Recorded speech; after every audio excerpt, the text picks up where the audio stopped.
It's a remarkable piece of footage. If it's a hoax, it's very well done. If it's not, then I would say it's probably revolutionary. It's a fake in my opinion. If you continue to ask questions that are out of bounds, I won't hesitate to terminate this interview. This is powerful because this is not a staged event. This is real.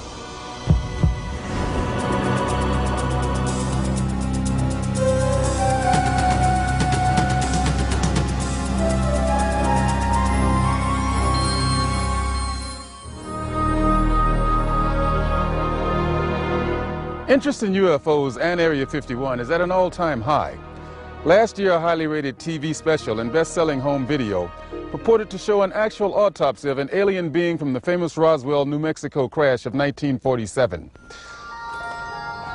Many people and even some experts believed that autopsy footage was genuine.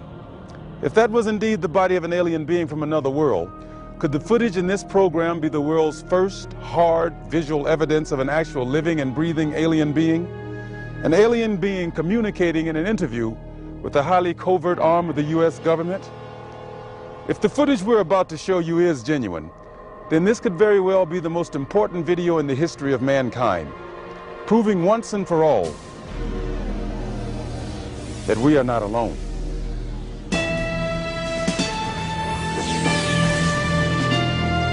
Within Nevada's Nellis Air Force Range, protected by the tightest security in the world, is the Groom Lake Test Site, aka Dreamland, aka Area 51. An installation so secret, the government cryptically acknowledges its existence only as an operating location. Until recently, the military flat out denied the presence of such a base. It has served as the testing ground for many secret research and development projects, such as the U-2 and SR-71 Blackbird spy planes, the F-117A stealth fighter, and now the SR-75 penetrator, the super-secret replacement for the SR-71. Every morning, a select group of specialists with high security clearances, some reportedly as high as 38 levels above top secret, arrive at McCarran Airport in Las Vegas to be flown to Area 51 aboard a Boeing 737. From the time they leave the ground until they return to Las Vegas at the end of each working day, they enter a world no outsider can ever truly know, except through rumor and the occasional shocking revelation. In 1989, a physicist named Robert Lazar went public with the stunning claim that the United States government was test flying dish-shaped aircraft of extraterrestrial origin at Area 51. Interviewed in silhouette by a Las Vegas TV reporter, Lazar, calling himself Dennis, claimed to be employed at a site on the outskirts of Area 51 known as S4, where he was part of a team attempting to back-engineer the saucers to discover the secret of their advanced propulsion system. It was a very sleek, thin-looking, flying saucer-shaped craft. There were 9 total. I only got to essentially work, back engineer, or analyze one of the craft. It's very plain. It's all one solid color, a grayish pewter color, the same color as the outside of the craft. There are no sharp corners anywhere. Every device in the craft, the seat, the amplifier housings, everything has a rounded corner on it, almost as if it was all fashioned out of wax and then slightly melted, so everything curved, even where the ceiling meets the floor on the end. Everything has a curve to it. Very, very plain, very wide open, very impractical use of space. And there are 3 levels. The lower level houses the amplifiers themselves that swing, the 3 of them. The center level is where you enter the craft, where the seats and the amplifiers are, and the top level is a small area, and I did not have access to that, so I don't know what's up there. Absolutely alien craft, there's no question about it. Well, first of all, the scope of the project was to back engineer it. If they were United States craft, we wouldn't be going backward trying to find out how they were built if we had built them. Second of all, the size of the equipment inside, the size of the seats, the materials that were in use, completely alien to us, pardon the pun, and you know, the fuel, element 115, essentially non-existent. All these factors together, and of course the briefing information stating that they were alien craft. Along with Robert Lazar, rocket scientist David Adair is one of the few individuals who will go on record concerning his personal experiences with alien technology at Area 51. Was not of our origin. They shouldn't have let me see that. And then in the results of it, they locked me in a room. And the reason they locked me up in a room was because I wouldn't tell them any more about how the engine would function, and they started getting a little bit more perturbed about that. A former consultant to NASA and top aerospace companies, Adair claims that in 1971 he was brought in to study the engine of a downed flying saucer. What I was looking at was a technological marvel of its time, and it was a magnificent thing to see sitting there, and the whole situation just started really getting me more angry than anything, because the fact that they could sit on such a hunk of technology and not tell us about it. Here we are using liquid fuel engines and rockets at NASA, and here they got an engine that's probably, in theory that we know of, could be a speed of light, an engine capable of speed of light or even faster. Ufologist and lecturer Sean David Morton has appeared on Sightings, Strange Universe, and Hard Copy. He offers his own perspective on Lazar's stunning claim and the super-secret Area 51. Area 51 is approximately 135 miles north of Las Vegas. It sits in a box that's at the western middle corner of the Nellis test site. It was originally called the Groom Lake Facility, and Area 51 actually gets its name from a bombing classification. There's Area 49, 50, 51, 52, etc., etc. So one of the things that Robert Lazar told us was that if we simply went out to a black mailbox at 6:30 p.m. on Wednesday nights, that we would actually see flying saucers, that these objects would test, and that this was the military testing time between 6:30 and 9:30, and then early in the morning between about 3 a.m. and about 6 a.m. Vigorous efforts have been made by employees of the government and others to debunk Lazar's claims and discredit him personally.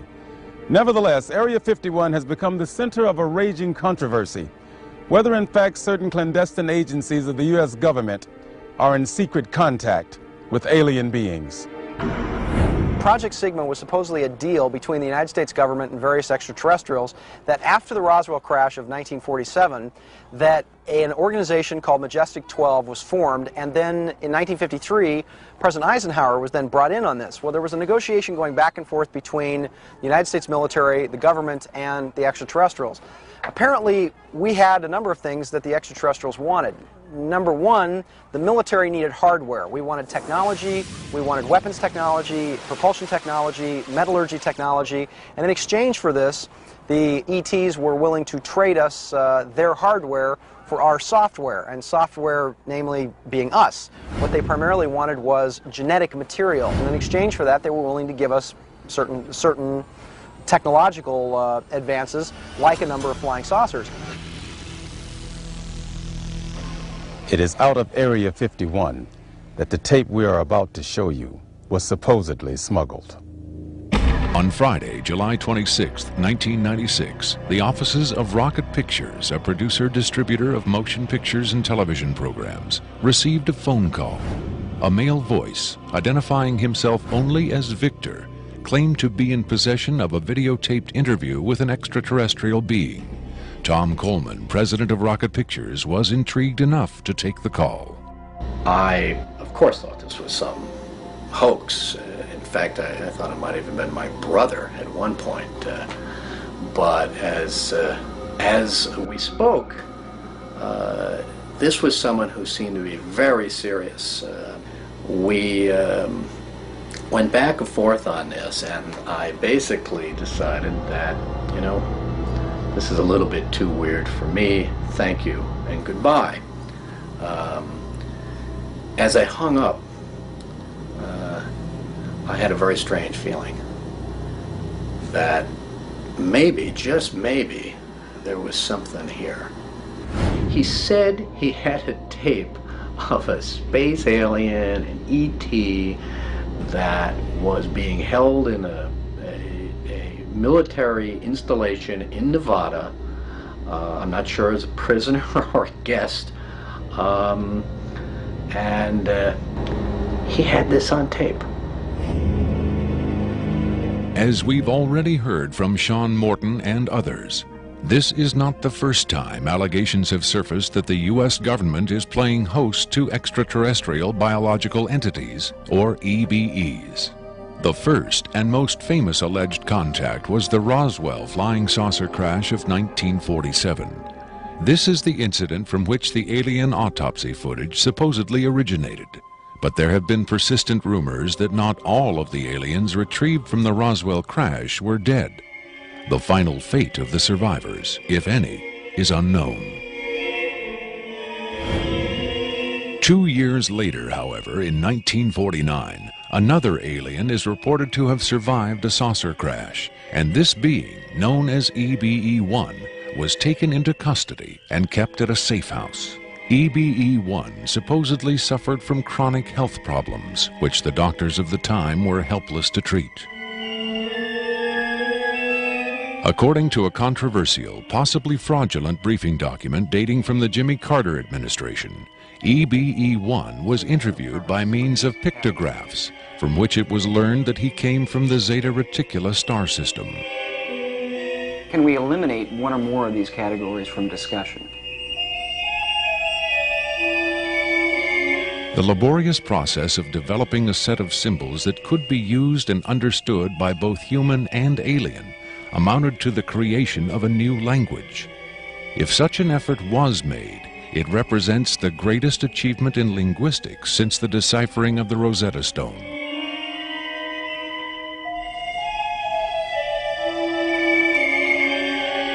That such an achievement would be kept secret illustrates the hysterical paranoia of the time as the Cold War intensified under the threat of nuclear annihilation.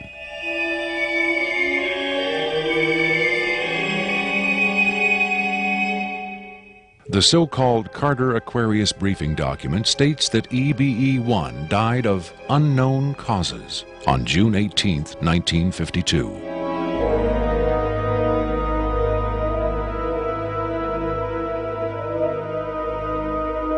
Skeptics who doubt the authenticity of the Carter-Aquarius document find it unbelievable that highly advanced alien beings would allow one of their own to die under the primitive medical care of a species that had barely begun to conquer its own diseases.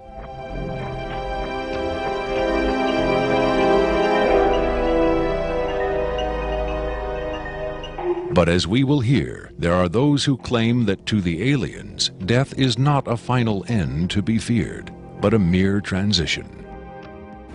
It was in the late 40s and early 50s that the U.S. government's policy toward UFOs was formulated.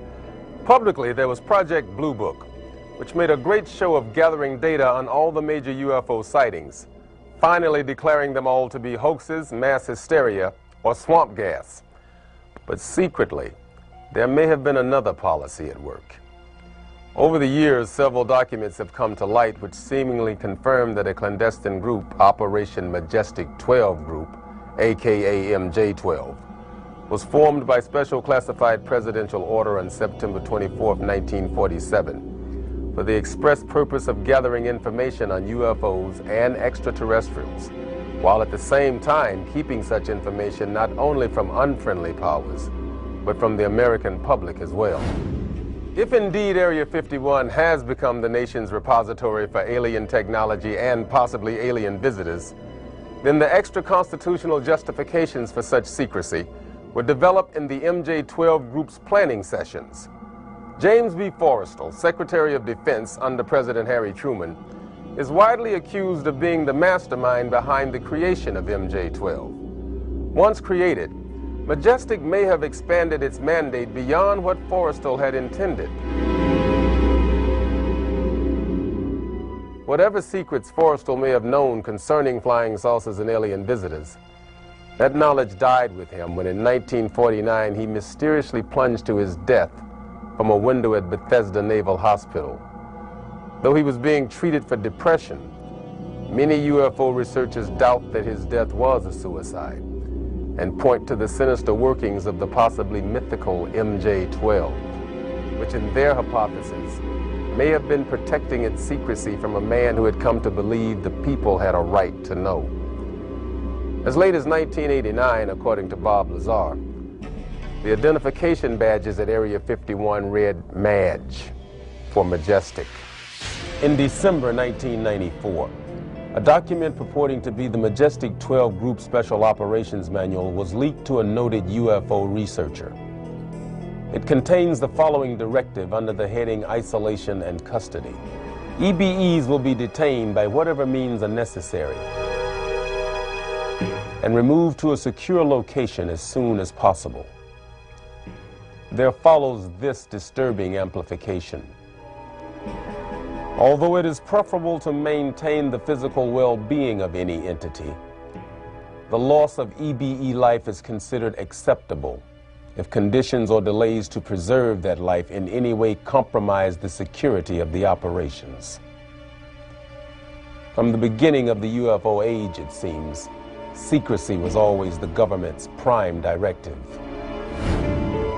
In 1988, another anonymous government source, codenamed Falcon, claimed that a second extraterrestrial biological entity, EBE-2, voluntarily became a guest of our government, allowing himself to be examined and interviewed.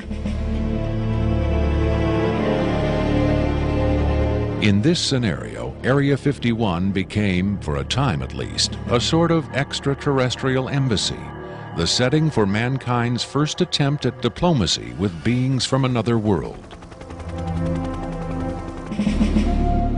Different sources disagree as to how communication was established.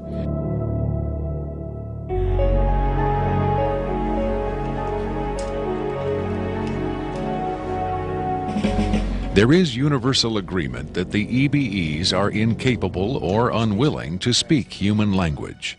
In addition to the pictographs used by EBE-1, it has been reported by Falcon that in the early 1950s, EBE-2 was fitted with some sort of artificial voice box, allowing him to speak words, and that he learned the English language very rapidly.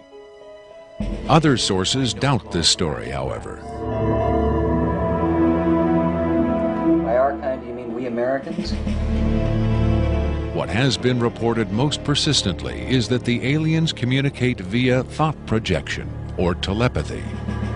They would have been tortured, made to give up their secrets, instead of questioned in this friendly manner. We cannot be forced to communicate. Has it been tried? Not by us. We speak to who's ever willing to listen. The idea of telepathic communication with alien beings carries with it the same doubts and controversy attached to telepathy itself. Do the practitioners of this ancient art really have the ability to read minds? Or are they crafty charlatans who simply tell the listener what he or she wants to hear? If the cynics are right, then the self-proclaimed telepaths recruited by the government in the 1950s were playing an astoundingly daring hoax by claiming to speak for the mute visitors from the stars. Defenders of telepathy call this notion preposterous and point to the long history of government-funded research into mind reading as proof that their science has merit. In the last 4 decades, there have been persistent, often contradictory rumors and even eyewitness accounts of other alien visitors meeting secretly with military or government officials. But what about today? The Tester Corporation has recently come out with a model kit of Gray, the extraterrestrial life form, and a scale model of the so-called sport model, the UFO Bob Lazar says he studied at Area 51. This UFO kit has quickly become one of the most successful model kits in the history of the company. If the military is, in fact, conducting tests of extraterrestrial spacecraft at Area 51, then where are the alien creators of these craft? In his first TV appearance under the pseudonym Dennis, Bob Lazar was asked if there are living aliens at Area 51. Clearly nervous, he evaded the question by saying, quote, "I really want to steer away from that right now," unquote. In subsequent interviews, however, he admitted catching a glimpse of two scientists talking to a strange short figure with long arms. He also reported seeing several documents that seemed to contain first-hand information on alien civilizations. Lazar is skeptical of a claim made by Falcon that a group of EBEs have been given complete control of a separate base within Dreamland. But he does admit having read a report of a tragic misunderstanding between military personnel and alien beings in the late 70s. Lazar states that it had to do with bullets the MPs were carrying, and that the bullets might explode, possibly due to a field the aliens had generated in that area. This encounter supposedly resulted in the deaths of all the humans involved by head wounds. But if there was ever a large-scale alien presence at Area 51, Lazar saw no evidence of it during his work at S4 in the late 80s. Is it possible that the deadly misunderstanding of 10 years earlier brought human-alien cooperation to an end? In his September 21, 1987 speech to the UN General Assembly, President Reagan himself did little to dispel the notion that this deadly misunderstanding brought human-alien cooperation to an end. In our obsession with antagonisms of the moment, we often forget how much unites all the members of humanity. Perhaps we need some outside universal threat to make us recognize this common bound. I occasionally think how quickly our differences worldwide would vanish if we were facing an alien threat from outside this world. Are the inconsistencies between various tales coming out of Area 51 evidence that these stories are lies? Or are the discrepancies the result of an intentional campaign of disinformation designed to discredit any elements of truth that may be reaching the public? If so, how does Victor fit into the jigsaw puzzle of questionable witnesses to the alien presence at Area 51? Is he a hoaxer, a government dupe, or a frightened whistleblower with the hard evidence to back up his story? I made it very clear to Victor that his credibility was the entire issue here, and that everybody's going to think this is a hoax, and that how are they going to possibly verify this? What he said was, you can do anything you want in terms of verified, any type of due diligence. He will answer whatever questions put forward. We could do whatever type of checking. We could bring in experts. We could have the tape tested. We could, in fact, he encouraged all of these aspects. He just did not want his face and his real name revealed. At Coleman's insistence, Victor agreed reluctantly to appear on camera, but only in disguise, in shadow, and with his voice electronically altered. The questions were agreed upon in advance, but during the actual interview, the discussion occasionally deviated from Victor's approved questions. What is your occupation at Area 51? I won't answer that. I have had reason to be present at Area 51, but I'm not going to clarify whether or not I was there as an employee. Are you saying you were there as a visitor? I'm not going to specify why or in what capacity I was there, only that I was there. Can you tell us how many times you were there? When I agreed to this, my fundamental ground rule was that I would not be asked to divulge personal data that might help pinpoint my identity. If you continue to ask questions that are out of bounds, I won't hesitate to terminate this interview. Are you saying that the number of times you were present at Area 51 is enough to pinpoint your identity? Any specifics will narrow the field of suspects. Of course, I could lie. Let's say I've been there 47 times, or anyway more than once. Let's turn to the tape itself. The copy you've supplied is not the original tape. No. Was the original at Area 51 when you copied it? That's out of bounds. Is it fair to assume that the copying of tapes at Area 51 is heavily restricted? You can assume anything you like. I would say that's a fair assumption. That's obvious. I will say that this tape was copied under special circumstances. Otherwise, copying it would have been impossible. Can you be more specific? More specific? Okay, I'm sure they've figured this much out already. Recently, there was a wholesale transfer of video documentation from analog tape to digital disk storage. In a couple of instances, this allowed data to leak from a highest security system to a less high security system. Even so, this particular tape was the only... I think that's about all I'll say about that. Was there something about this particular clip that made it more accessible to be copied? Not necessarily, no. Was there something about the content that caused them to file it differently or give it special handling? This interview was terminated. The interview resumed only after a discussion of the ground rules. Have you personally seen the alien being that appears in the tape? Yes, I have, but I stress I was not necessarily present at the interview session that appears on the tape.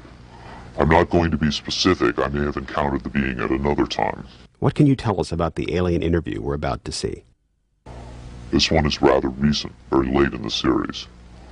The interview process has been ongoing since the being arrived, which was in 1989. Approximately twice a month, they sit it down for a session that generally lasts from 3 to 5 hours. If they try to go longer than that, or if they schedule the sessions more frequently, the being becomes unresponsive. There's a fair amount of infighting among the scientists from different disciplines to get their questions asked. What has the alien revealed? Various minor technical details of the saucers. The physicists and engineers are frankly frustrated. They feel the being is withholding information. Possibly concepts are getting lost because all the information has to come through a telepath. But also it may be that the bulk of their scientific knowledge is just too advanced to be translated into our primitive conceptual framework. It's analogous to if a human scientist were to try to translate quantum mechanics into the grunts and screeches of a chimpanzee. That's not a very flattering comparison. Frankly, there's a high attrition rate for scientists in the program. You'd think they'd be energized by the challenge. But a lot of them take the ego deflation very hard when they find out not only how much they don't know, but how much they aren't even capable of understanding. What else has the alien communicated? Oddly enough, the being seems to have a much easier time communicating spiritual concepts.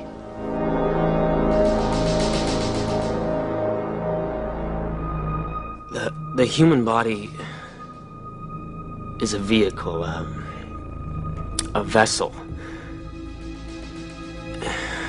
The vessel must be maintained to serve the spirit with maximum efficiency. But a broken vessel can be replaced. The human spirit, or the soul, can have many vessels. Is the process natural or technological? Both are one. Technology is a natural excrescence of humanity. Technology is a process the vessel uses to perfect itself. So this transference of the soul from vessel to vessel, did your kind create the mechanics of it, or is it a natural... Did it predate the intellectual creation? Before understanding must come acceptance. And it's not technological. Well, I think what he's trying to say is that the question is meaningless. The soul can travel from vessel to vessel. Reincarnation, transfiguration, whatever. It's real. What I'm getting at is, does he know how it's done? Victor uses the term vessels to refer to the alien's conception of the body as a disposable vehicle for the soul. The UFO cult known as Heaven's Gate used the term containers in a similar context. The mass suicide of the Heaven's Gate cultists illustrates the dark side of accepting such ideas at face value.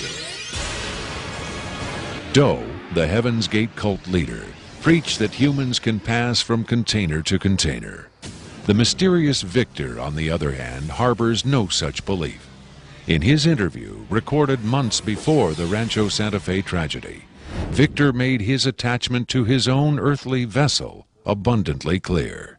And let me just state here publicly, to head off any clever ideas anyone might be having, I have never been, am not now, and never will be suicidal. But how would the public know if something happened to you, since we don't know who you are?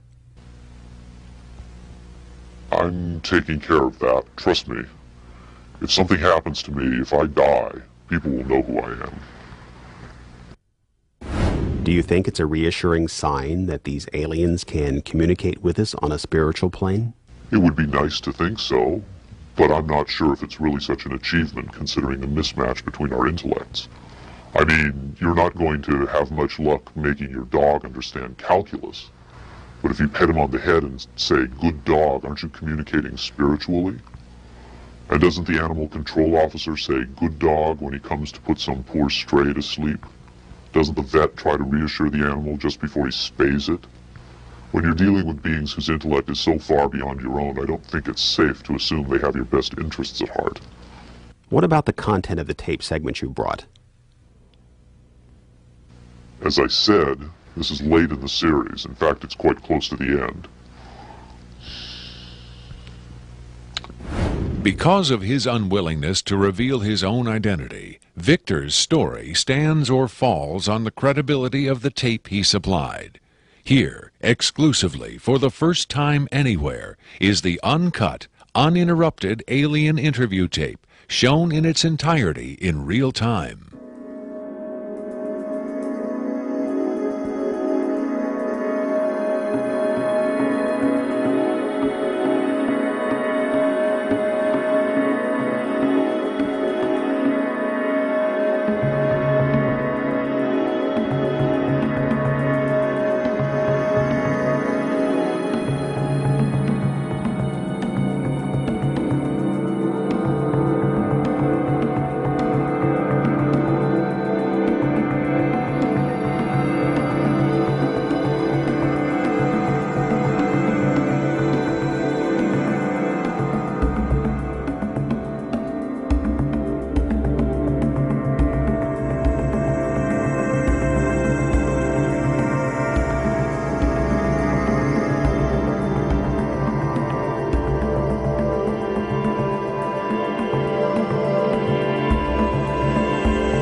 You removed the soundtrack from the tape before you turned it over to this program.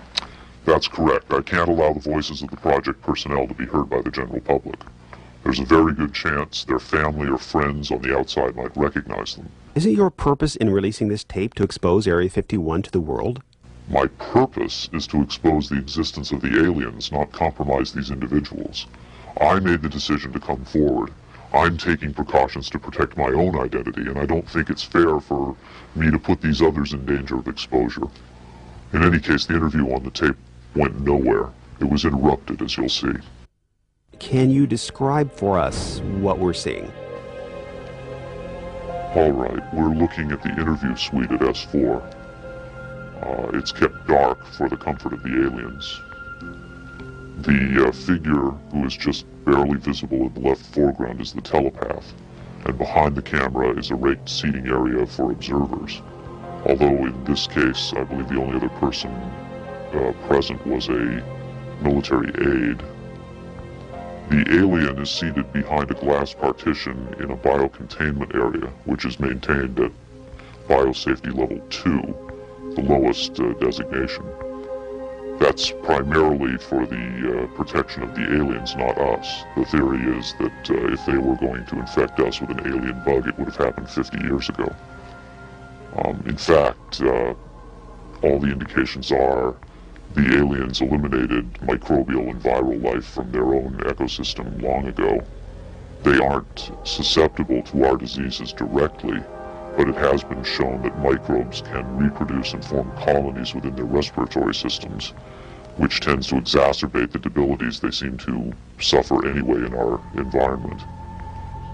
In fact, you can see here the alien is beginning to flag. The interview was not going well. The telepath was trying to clarify some points from a previous interview, but he wasn't receiving coherent responses. As you can see, the being is in real distress. At this point, the telepath is sending out a message to the medical staff. He's trying to communicate with the alien, but he's getting no response.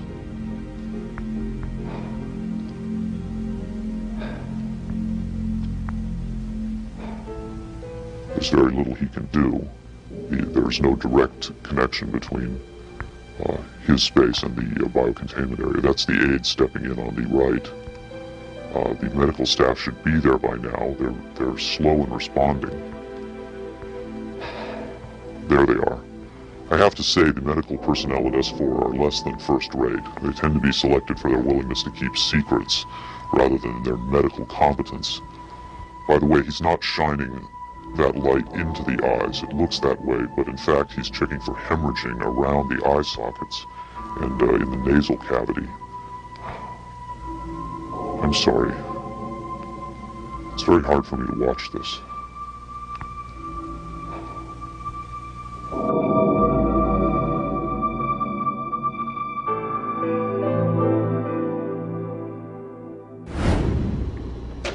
You're asking me if I think this is real? That have I finally seen a space alien? You know, I don't know. But I do know this. I know that this is not a tricked up version like the alien autopsy. It doesn't attempt to distract you away from the alien. It doesn't have that cinema verite, black and white.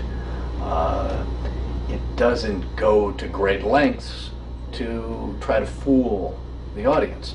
It's straight ahead. It's an alien on tape. Pretty much the way you'd probably film it. The point is this: what if it is real? In evaluating the authenticity of the alien interview tape, the logical place to begin is with the videotape itself. What can the technical details of this recording tell us about its origin? Rocket Pictures sent Victor's original tape to the Phoenix laboratory of renowned image analyst Jim Delatoso. Using the most up-to-date digital technology, Delatoso tried to determine the tape's authenticity. I've been exploring, looking at different aspects of the image itself to develop questions for a matrix on is it real or is it fake. I grabbed a frame in the computer and we're outputting it now in digital format, and you can see that we have an absolutely solid picture. What we've done is taken the picture and moved it over so that we can look at the information that's in between the frames. Now, when we look at the motion video, we can see that it still is not bad. And when we have this little indicator down here, it tells me that the original image was transferred using some kind of time-based corrector. These are video screens up here, television, video monitors, and they're off at an angle. If this was shot using a video camera with lines on it, we would see moire patterns up there, and we don't see the moire patterns. So there's a probability that this was shot originally on film, possibly a film stock like 72-52 or 72-47, depending on the lighting. The idea that these images may have originated on film is in direct contradiction to Victor's statement that the interview was shot on video. On closer inspection, Delatoso decided the images could indeed have been recorded by a video camera under certain specific conditions. In this case, I get the sense of it that this was originally created using either film, transferred telecine to beta, that then this is the third generation, or it was taped under very low light conditions with the video gain boosted probably 12 dB. Even the emotionless analysis of a computer cannot provide a definitive answer. Delatoso's efforts yield tantalizing hints, but in the end they only increase the mystery. One of the key things about this creature are its eyes. Like the other experts, video analyst Jim Delatoso was emotionally affected by what he saw. He took the tape very seriously and offered this personal opinion. If someone faked this, I don't like these people. I think it's a bad thing for people to do, because if extraterrestrials come here, it's an incredibly important thing to understand who they are and why are they coming here. If this is not faked, I think we've got a glimpse here of a sense of communication with someone who came from a long distance away. When asked his opinion of the alien interview, Adair was careful to answer only in terms of his own experiences. If you're referring to the film where it's aliens being interrogated at Area 51, I don't know. I've never seen a UFO in my life. I've never seen aliens pickled in a jar or anything like that. But I know I saw an engine that wasn't from our terrestrial technology. If you're looking at an engine like that, it came out of a craft. If it come out of a craft, then that craft has occupants. So it's very logical to assume then that those occupants could still be here and they could be interrogating them, or they could have downed another craft since 1971. Makeup artist John Criswell has provided special effects creatures for many Hollywood motion pictures and television shows, such as Spaced Invaders and Babylon 5. Hired by Rocket Pictures to create the aliens for the recreation segments of this program, Criswell was very interested to finally see the real thing. By Hollywood standards, I would say it's a pretty decent puppet. Well, to be honest with you, I would love to buy this being real, but it's probably a hoax. Well, I think this is a really cool design, and it's a great concept, but I think I could have done better. Whoever did this, I mean, they could have a job in Hollywood in a minute, no problem. This one has a much creepier quality than the alien autopsy tape, I think. That one I definitely didn't buy just because of the way it laid on the table. There was a couple of things. This actually, whoever did this was, or if someone did this, they were very clever because it it hides a lot of stuff, so that's what makes me kind of disbelieve it a little bit. But, you know, who knows?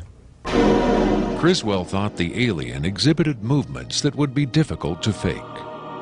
There are moments when this looks very real, and I don't know how they did certain little things about this. So right when I would say that it's definitely a puppet, he moves a certain way, or he'll lift up in the frame and all that. And all these little things are important to the, you know, to the character of him. Academy Award winner Rick Baker is one of Hollywood's reigning masters of makeup effects. He transformed Eddie Murphy into a 300-pound man for The Nutty Professor and has created monsters for countless films, including An American Werewolf in London and the UFO-related Men in Black. Baker dismissed the tape as a fake. Yeah, this doesn't fool me. I don't buy this. I think this is a puppet, and you've got a table in the foreground that's hiding the rest of its body.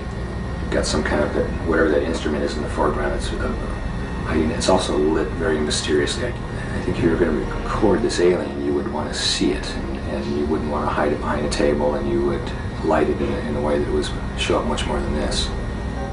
And this particular movement, this head-jerking movement here especially, looks very puppety to me. It looks a little overdone and very much like a guy with his hand inside this thing maneuvering it. I guess he's supposed to be ill here. Is that what's going on? It just looks like they went to a great deal of effort to hide as much of the anatomy other than the head on this puppet, and I just don't buy it. I would be willing to stake my reputation on the fact that I think this is a hoax. It's very interesting to see, though. In Baker's opinion, there was no controversy at all. It's a fake, in my opinion. We could build better. We have built better. UFO expert Robert Dean, on the other hand, had no doubt whatsoever that the tape was authentic. This is powerful because this is not a staged event. This is real. In the 1960s, Robert O. Dean served as an Army intelligence analyst at NATO headquarters in Europe, where he claims to have seen first-hand evidence of alien beings and their artifacts. Retired from the Army, he is now a highly regarded UFO researcher and analyst. Dean was asked to view the tape and offer his expert opinion. Treating him like a piece of livestock, wiping his lips. Calling on his own first-hand experience for comparison, Robert Dean was stunned and moved by what he saw. That breaks my heart.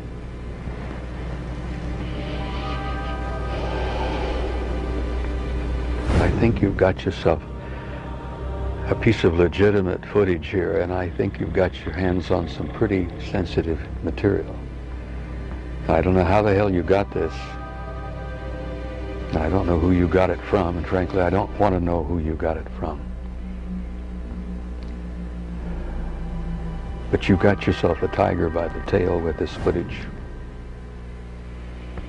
I would say, and I know that that's one of the things you ask of me, is that you've got yourself some legitimate footage of one of the little guys being interrogated and filmed.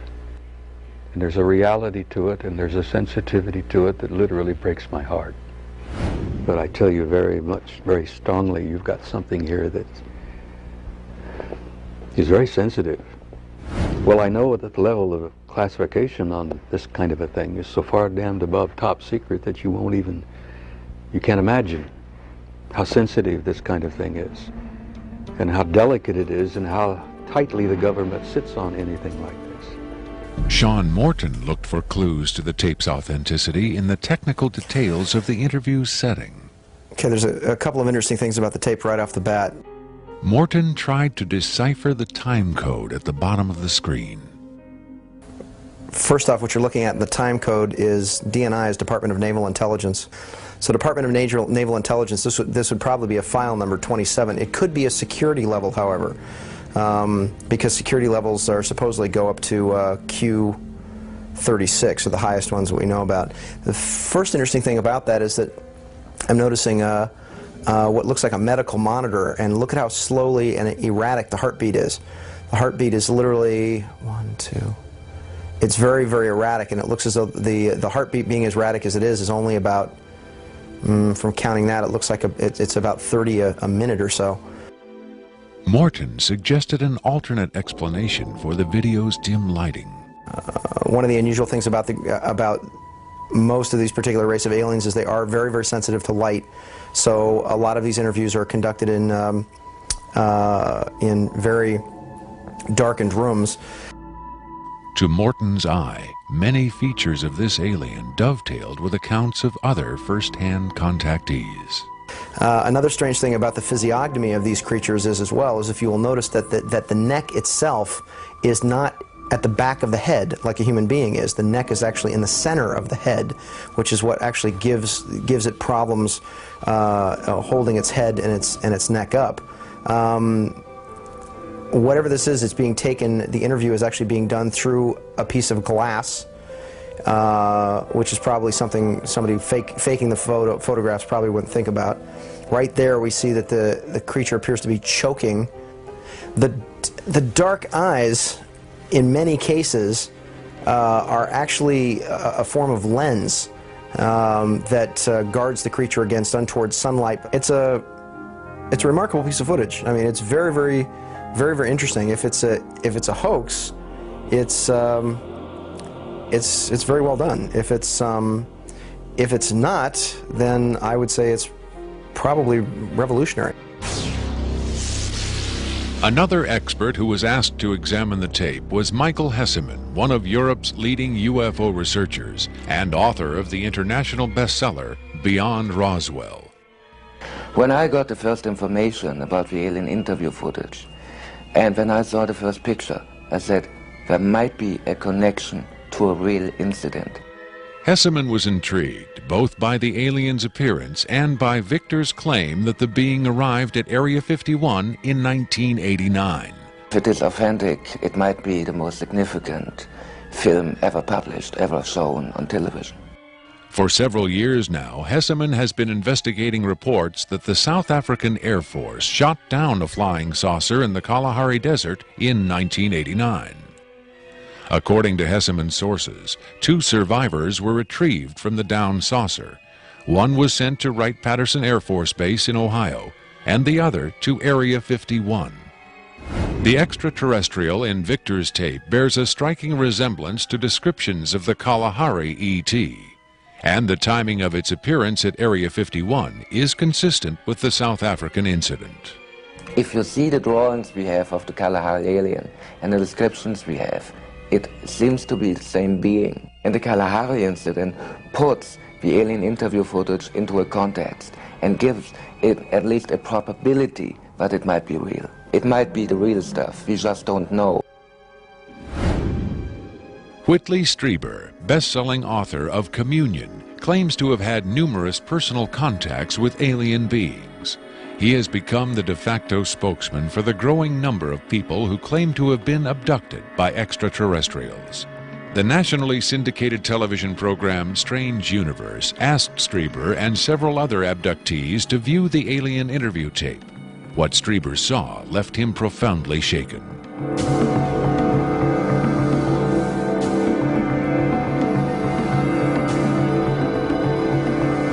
Strieber would not agree to be interviewed on camera for this program, but on Strange Universe, he had this to say.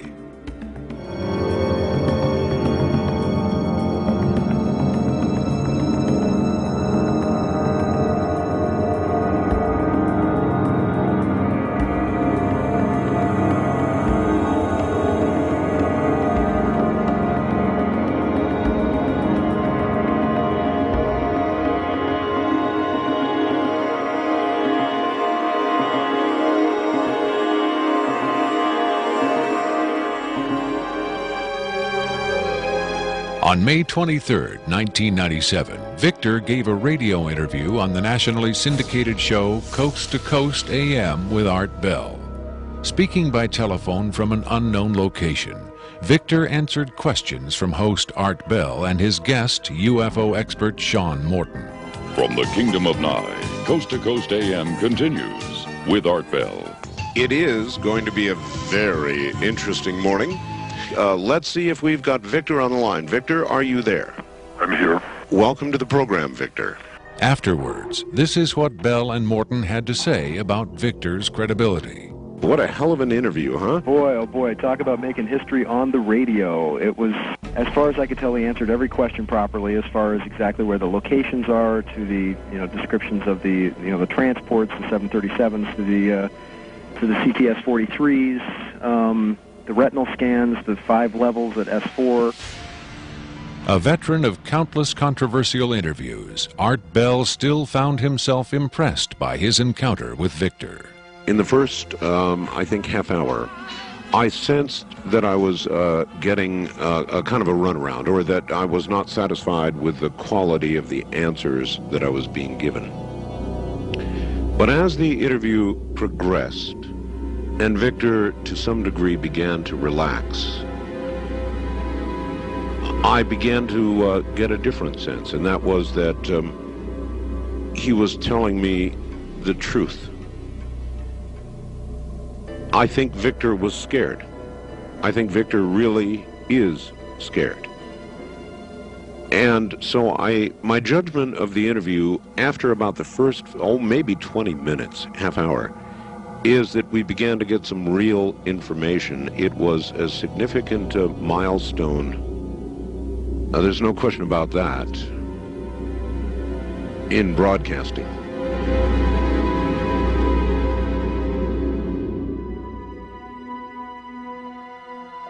If the government has really been in contact with superior aliens, wouldn't we see some evidence of it? For instance, amazing new scientific discoveries.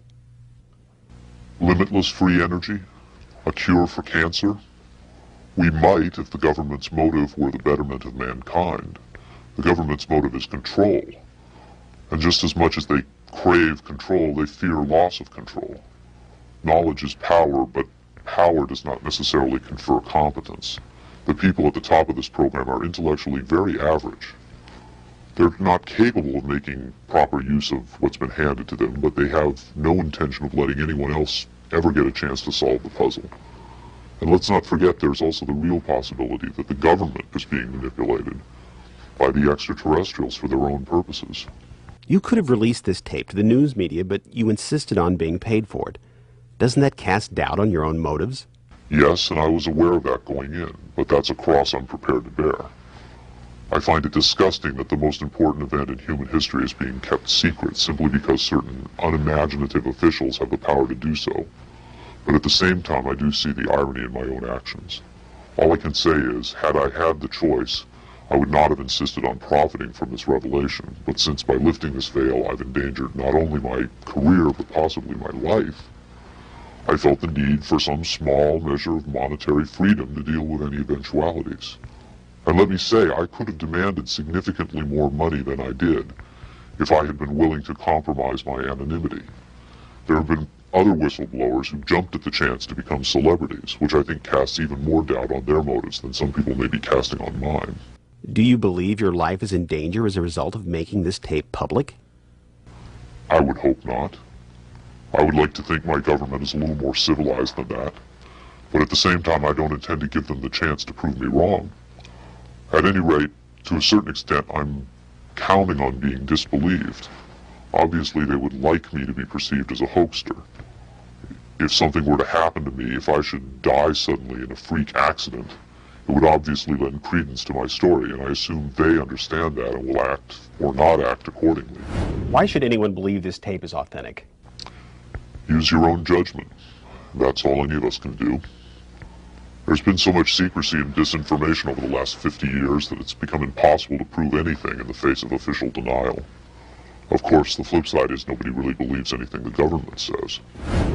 Robert Dean heads a growing movement lobbying Congress to release former NASA intelligence and military officials from their security oaths so they can talk openly about U.S. involvement with UFOs and aliens.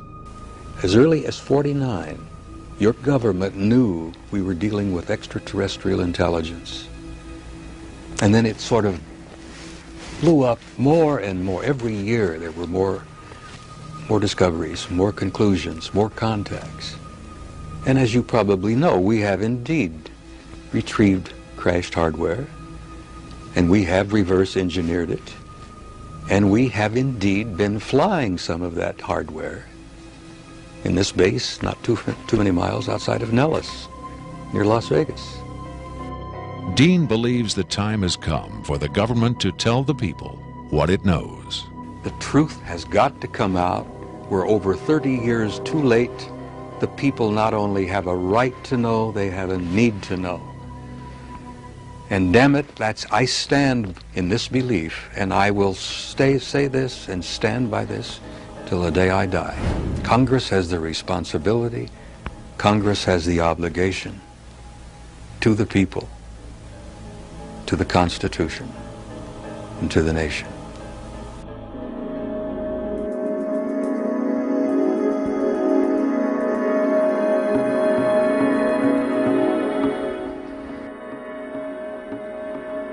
Did this alien die? I can't answer that with certainty. I do know the interviews came to an end. Whether the being died or was retired, and I don't mean that in the spy thriller sense of having it killed, I mean retired from the interview process. I just don't know. I'm fairly certain it didn't go home, at least not in the physical sense. But these beings, they don't seem to be very concerned about dying or avoiding death. Why do you think that is? Maybe they know what comes after death with more confidence than we do. Maybe there's another vessel waiting for them on the other side. The other side? Yes, which may in fact be where they come from in the first place.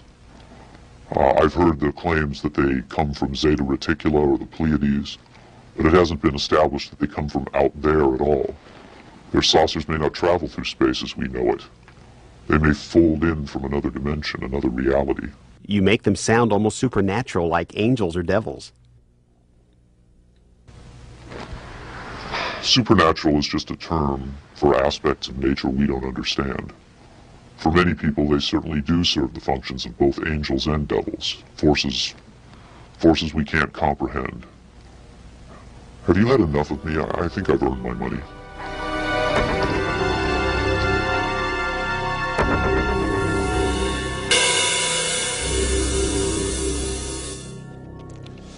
Is seeing believing? Can the images on this little tape really be what Victor claims? To even take the question seriously requires a belief in the possibility of wonder, a willingness to accept an almost unimaginable truth.